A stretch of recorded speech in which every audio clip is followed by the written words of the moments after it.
Hi friends, இன்றைக்கி நம்ம motivation ஸ்பீச்சில் என்ன பார்க்க போகிறோம்னா ஹெலன் கெல்லருடைய பொன்மொழியிலேருந்து ஸ்டார்ட் பண்ணுவோம் ஃப்ரெண்ட்ஸ்.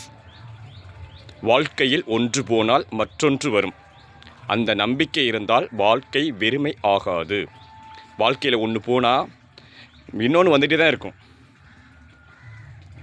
அதனால் வாழ்க்கை என்பது வெறுமை ஆகாது, அதை பற்றி கவலைப்படாதீங்க.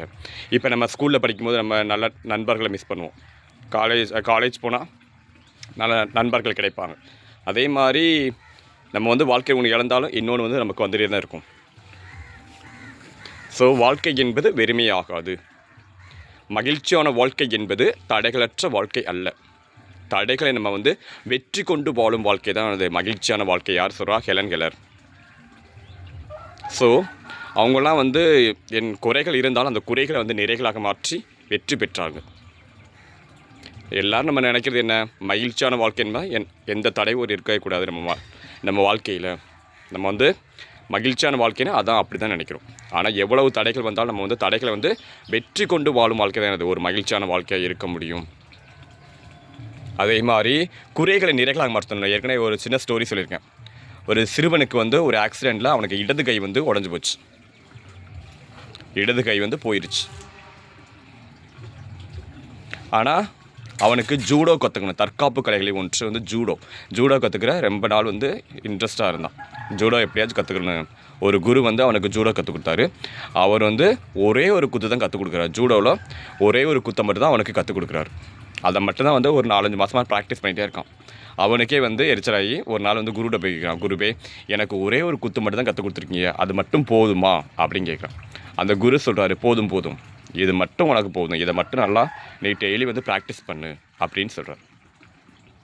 ஸோ அவனும் டெய்லி அதை ப்ராக்டிஸ் பண்ணிகிட்டே இருக்கான். ஒரு நாள் அவனுடைய குரு அவனை ஒரு போட்டிக்கு அனுப்பி வைக்கிறார். என்ன போட்டி? ஜூடோ போட்டி.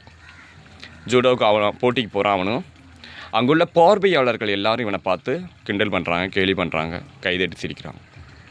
அவன் எதையுமே எல்லாத்தையும் இக்னோர் பண்ணிவிட்டு இந்த காரை வாங்கி அந்த காரை விட்டு போயிட்டே இருந்தான். எதையுமே பொருட்படுத்தவே இல்லை. அப்போ போட்டி தொடங்கியாச்சு. ஒவ்வொரு போட்டியிலையும் அவன் ஒரே குத்து தான் எல்லாரையும் வீழ்த்திடுறான். இப்படியே செமிஃபைனல் போனால் அதே மாதிரி ஃபைனலுக்கும் போய் அவன் ஜெயித்தான். அப்போ அவன் ஜெயிச்ச அப்புறம் அங்கே அவனை பார்த்து கேலி பண்ண எல்லாரும் அவனுக்கு ஒரு பலத்த கைதட்டல் கொடுத்தாங்க. தயங்குவர் என்ன பண்ணுறாங்க? மற்றவர்களுக்கு கைதட்டுகின்றனர். துணிந்தவர் என்ன பண்ணுறாங்க? கைதட்டல் பெறுகின்றனர் அப்படின்னு சொல்கிறாங்க. ஸோ எதுலேயுமே நம்ம துணிந்து இறங்கணும். குறைகளை நிறைகளாக மாற்ற தெரியணும். எப்படி எல்லாட்டுமே ஒரு குறைகள். வாடாமல்லிக்கு என்ன வாசம் இல்லை, ஆனால் ஆயில் அதிகமாக இருக்குது. வாசமுள்ள மல்லிகைக்கு ஆயில் குறைவு. இந்த மாதிரி எல்லாட்டுமே ஒரு குறைகள் இருக்குது, நிறைகள் இருக்குது. கருங்குயிலுக்கு என்ன இல்லை? தோகை இல்லை. தோகை உள்ள மயிலுக்கு என்ன இல்லை? இனிய குரல் இல்லை. குரல் அழகாக இருக்கிற குயிலுக்கு தோகை இல்லாமல் இருக்குது. அதே மாதிரி தான் கொம்புள்ள மானுக்கு வீரம் இல்லை, ஆனால் வீரமுள்ள கீரிப்பிள்ளைக்கு கொம்பு இல்லை. கதிரவனுக்கு என்ன இல்லை? நிழல் இல்லை. நெருப்புக்கு ஈரம் இல்லை, காற்றுக்கு உருவம் இல்லை. எவர் வாழ்வில் நிறைவில்லை, எவர் வாழ்வில் குறைவில்லை. ஒன்றை கொடுத்து ஒன்றை எடுத்தான், ஒவ்வொன்றுக்கும் காரணம் வைத்தான். புரிந்து கொள் மனிதனே, அமைதி கொள் அப்படின்னு சொல்கிறாங்க. ஸோ எல்லாத்தையுமே ஒரு குறைகள் இருக்குது. அந்த குறைகளை நம்ம எப்படி நிறைகளாக மாற்றணும். ஸோ குறைகளை யார் நிறைகளாக மாற்ற தெரியும்? நான் ஏற்கனவே சொல்லியிருப்பேன் நம்ம ஃப்ரெண்ட்ஸ்கிட்ட, நமக்கு டிரைவிங்கே சுத்தமாக வராது அப்படின்னு சொல்லி. ஆனால் நம்ம ஸ்பீடாக நடப்போம் அப்படி நம்ம ஃப்ரெண்ட்ஸ்கிட்ட அடிக்கடி நம்ம சொல்லியிருப்போம். ஸோ நம்ம ஃப்ரெண்ட்ஸுக்கு தெரியும்.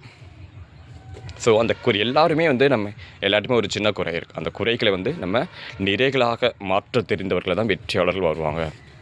எப்பயுமே வலிமையானவர்கள் மட்டுமே வெற்றியாளர்கள் ஆவதில்லை. அந்த தோல்வியில் நம்பிக்கை இழக்காமல் இருக்காங்கள்ல, அவங்க மட்டும்தான் வெற்றியாளர்களாக வர முடியும். அதை எல்லாருமே தெரிஞ்சுக்கணும். வெற்றி என்பது புத்திசாலிகளுக்கு மட்டும் சொந்தமானதல்ல, அது வாழ்க்கையில் சாதிக்க துறைக்கும் ஒவ்வொரு உழைப்பாளிக்கும் தன்னம்பிக்கைக்குமே சொந்தமானது அப்படின்னு சொல்கிறாங்க. ஸோ வெற்றியை மட்டும் நம்ம எல்லோரும் என்ன நினைக்கிறோம்? வெற்றி என்பது அந்த புத்திசாலிகளுக்கு மட்டும்தான், புத்திசாலியாக இருக்கிறவங்க மட்டும்தான் வெற்றி அடைகிறாங்க அப்படின்னு நம்ம நினைக்கிறோம். ஆனால் இல்லவே இல்லை. வெற்றி என்பது யார் யார் வந்து விடாமுயற்சியோட கடின உழைப்பை போட்டுகிட்டே இருக்காங்களோ அவங்களுக்கு கண்டிப்பாக அந்த வெற்றி வந்து கிடைக்கும். அதில் வந்து எந்த ஒரு மாற்று கருத்துமே இல்லை.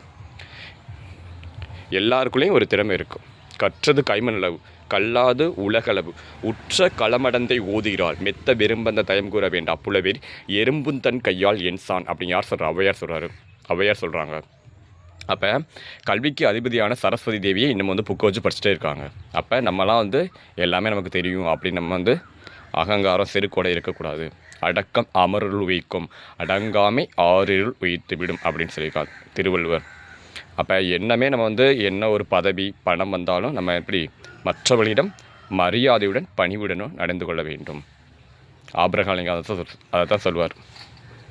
எனக்கு வந்து எவ்வளோ வந்து நான் புக்ஸ் படிக்கிறது எதுக்கு? எனக்கு பணம் பதவி வரும்போது மற்றவர்களிடம் நான் எப்படி வந்து பணிவுடன் நடந்து கொள்ள வேண்டும், எப்படி வந்து மரியாதையுடன் நடந்து கொள்ள வேண்டும் என்பதை எனக்கு புத்தகங்கள் கற்றுக் கொடுக்கின்றன. புக்கு தான் வந்து பெஸ்ட் ஃப்ரெண்ட். அப்போ நம்ம வந்து எப்பயுமே வந்து நம்ம வந்து அதிகமாக படிச்சிட்டோம் அப்படின்னு வந்து அந்த எண்ணம் வந்து நம்ம மனசில் வரையக்கூடாது. தொடர்ந்து வந்து நம்ம வந்து நிறைய டீட்டெயில்ஸ் வந்து கேதர் பண்ணிகிட்டே இருக்கணும். எப்படி வீட்டில் உள்ள ஒவ்வொரு பொருட்களுமே நமக்கு ஒரு பாடத்தை கற்றுக் கொடுக்குது. எப்படி காலண்டர் வந்து தினமும் உன்னை புதுப்பித்துக்கொள் என்று நமக்கு வாழ்க்கையில் கற்றுக் கொடுக்குது. அப்போ தினமும் நம்ம அப்டேட் பண்ணிகிட்டே இருக்கணும். கரண்ட் அஃபேர்ஸ்லாம் வந்து டெய்லி நம்ம வந்து அப்டேட் பண்ணிகிட்டே இருக்கணும். கரண்ட் அஃபேர்ஸ் ஒரு நாள் இன்றைக்கி இருக்கிறது நாளைக்கு இருக்காது, நடப்பு நிகழ்வுகள். அப்போ டெய்லி வந்து நம்ம வந்து அப்டேட் பண்ணிகிட்டு தான் இருக்கணும். ஸோ